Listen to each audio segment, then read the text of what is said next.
I felt God invite me to just be like a child, which at first I thought was just whimsy and wonder, and it's partly that.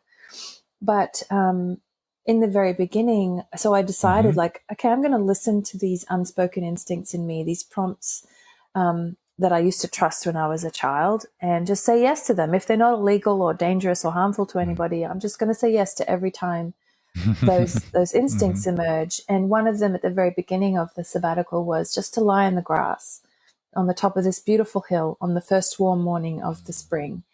And it was amazing how much hesitation there was in me. That doesn't seem like a big deal, but there was a hesitation of, oh, what if I lie down in the grass and I'm disappointed and God doesn't turn up and it's not really a special thing?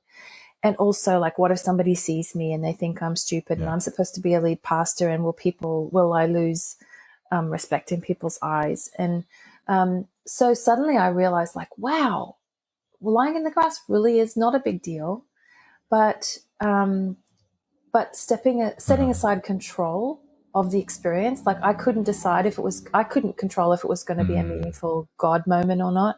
And I couldn't control how it was going to affect other people's perspectives of me. And so that started to make me think, like, whoa, there's something significant here.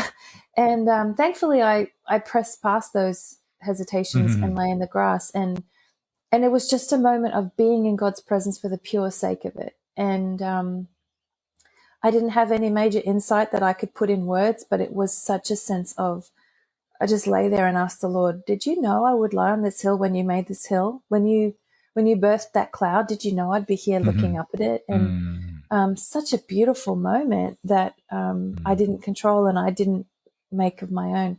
But the thing that I think really, the second kind of moment that seemed really significant was when I then finished my sabbatical and I went back to work. And after 8 weeks of listening to those prompts, I couldn't discern anymore the difference between whether it was a childlike instinct in me or the Holy Spirit in me.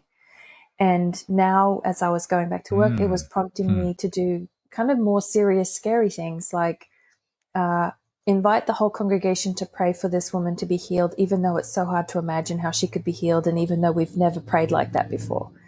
And have really important conversations about this shooting that's just taken place in our neighborhood, and what justice looks like and what hope looks like in that context. Kind of scary things, but places that also brought life as I stepped into them and revealed my own baggage and fears. So, yeah, I would like to say I started the process, but really it was a matter of kind of listening and saying yes to some things God wanted me to step into.